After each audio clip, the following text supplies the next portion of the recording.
Farmers. இன்னைக்கு வீடியோவில் எதை பற்றி பார்க்க போகிறோம்னா மல்லிகை செடியை பற்றி தான் பார்க்க போகிறோம். இந்த மல்லிகை செடியில் குறிப்பாக 2 விஷயத்தை பற்றி பார்க்க போகிறோம்.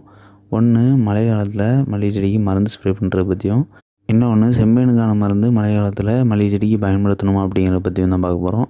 ஃபஸ்ட் நம்ம மல்லிகை செடிக்கு மருந்து ஸ்ப்ரே பண்ணுறத பற்றி பார்த்துடலாம். பொதுவாகவே மல்லிகை செடின்னு எடுத்துக்கிட்டோம்னா அதுக்கு புழுக்களுக்கு ஸ்ப்ரே பண்ணக்கூடிய மருந்தும், சாரோஞ்சும் பூச்சி மற்றும் பேன்களுக்கு பயன்படுத்தக்கூடிய மருந்தும் தேவைக்கு ஏற்ப கண்டிப்பாக பயன்படுத்தலை, உரிய நேரத்தில் பயன்படுத்தலை அப்படின்னா மல்லிகை செடியிலேருந்து மகசூல் எடுக்கிறதுங்கிறது ரொம்பவே கஷ்டமான விஷயம். புழு தாக்குதல் ஏற்பட்டுருந்துச்சு அப்படின்னா மல்லிகை செடியில் மகசூல் கிடைக்கிறதே ரொம்பவே அரிது. அதே நேரத்தில் சாரோஞ்சும் பூச்சி தாக்குதல் இல்லை பேன் தாக்குதல் ஏற்பட்டுருந்துச்சு அப்படின்னா மொட்டுகள் ஒரு தரமற்றதாக இருக்கும், சிறிய மொட்டுகளாக இருக்கும். ஸோ இந்த மாதிரி ஆகிறத தவிர்க்கிறதுக்கு நம்ம சாரோஞ்சும் பூச்சிக்கும் சரி, புழுக்களுக்கும் சரி, பேன்களுக்கும் சரி உரிய நேரத்தில் மருந்துகள் பயன்படுத்திகிட்டே இருக்கணும்.